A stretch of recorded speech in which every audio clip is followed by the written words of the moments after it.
Something I learned from Henry Kissinger, the Secretary of State, of course, Henry Kissinger of Nixon's administration.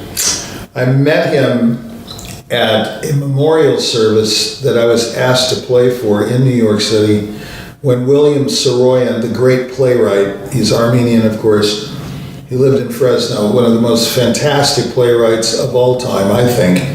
And of course, a huge name. He was just brought up in the movie the other day, The Bucket List, with Jack Nicholson and what's his name? They were talking about Saroyan. And it brought to mind when I saw the movie, because I hadn't seen it until lately, about that event. Saroyan was, a celebrated, real character, by the way, a real ladies' man. We won't go into that. But Saroyan died in 81. I believe he was cremated, but before he died, he said he wanted I believe he asked for me, but I'm not sure, but I know he asked for an Armenian pianist to play some Chopin at his, not at his wake, not at his funeral, but at his memorial service. So the Archbishop Torka Manoukian of the Armenian diocese, he was the primate of North America, sort of the Pope of the Armenian Church, it's an Orthodox church, called me and said, "Okay, Richie, do you have some melodic, slow and fast, variety of type Chopin?"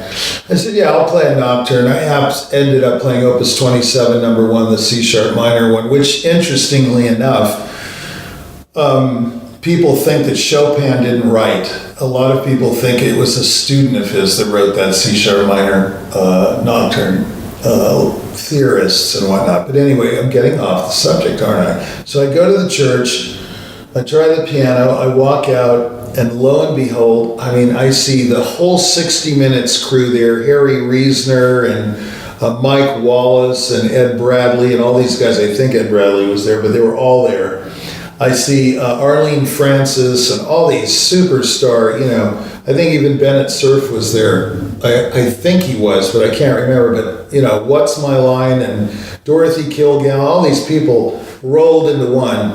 In the audience, I said, "Oh man, I should have practiced, I got really nervous. So I go to the piano. It went really well, luckily. I played well. And Kissinger wrote me a letter that I have. And I'll never forget it. He wrote it to Mr. Atamion. He spelled my name Atamion. And of course, he did his famous Henry Kissinger, upside down, open rectangle as his signature, just like this. That's his signature. And I got it in the mail. I was just stunned, And it said, "I just wanted you to know how moved I was by your performance of the Chopin the other day at the Saroyan." That meant so much to me that he was touched by it.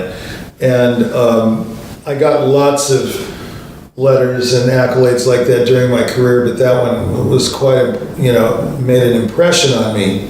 But herein is the lesson. That's not what I learned, because he liked my playing.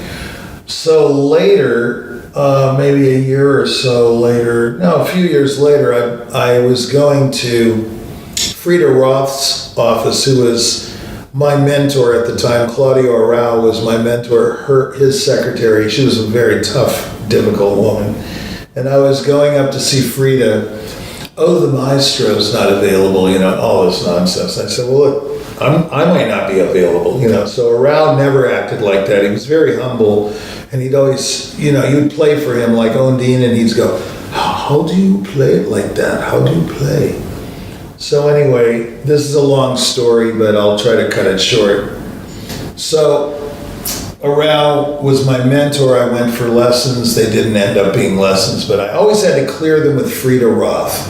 Frida Roth, this, very stern lady who lived at Sutton Place in Manhattan. If you know Sutton Place, very posh area. I come out of her apartment, I go down to catch a cab, and I had my tweed overcoat on, and there's Henry Kissinger.